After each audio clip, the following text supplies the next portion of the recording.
नमस्कार, good morning. मैं कुणाल, आप देख रहे हो न्यूज़ बिहार। वक्त हो चला है सुबह से लेकर शाम तक की राज्य बिहार की काम की ओर महत्वपूर्ण खबरों को जानने का। चलिए बढ़ते हैं खबरों की ओर।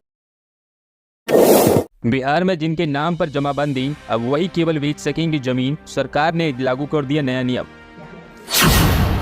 मेरी जमीन किसी और ने बेच दी। किसी अपने भाई के हिस्से की जमीन बेच दी, किसी ने अपनी बहन के हिस्से की जमीन बेच दी, किसी ने अपने चाचा के हिस्से की जमीन बेच दी। लेकिन अब ऐसा नहीं होगा। जमीन केवल वही आदमी बेच सकेगा जिसके नाम पर जमाबंदी है। रजिस्ट्री का अधिकार केवल उसी का होगा। पुश्तैनी जमीन बेचने के लिए जरूरी होगा कि उसका बंटवारा कानून के अनुसार हो जाए और जमाबंदी खुद के नाम पर कायम हो जाए। यानी पुश्तैनी जमीन बेचने के लिए बंटवारे का कागजात पहले तैयार कराना होगा। इसके लिए बिहार सरकार ने सभी निबंधन और अवर निबंधन कार्यालयों को चिट्ठी भेज दी है। इसका असर अब भी से शुरू हो गया है।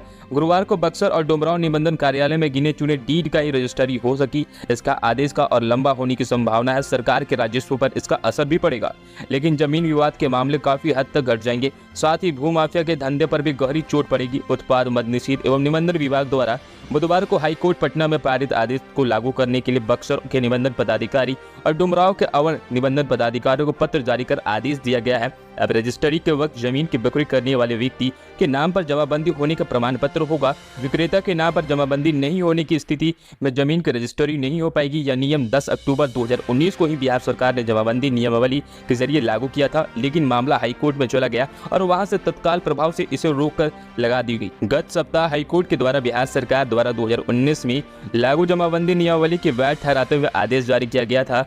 अब इसे निबंधन कार्यालयों में लागू कर दिया जाएगा। गुरुवार को जिले के दोनों निबंधन कार्यालयों में ही जमाबंदी के आधार पर चुनिंदा दस्तावेजों की रजिस्ट्री हो पाएगी।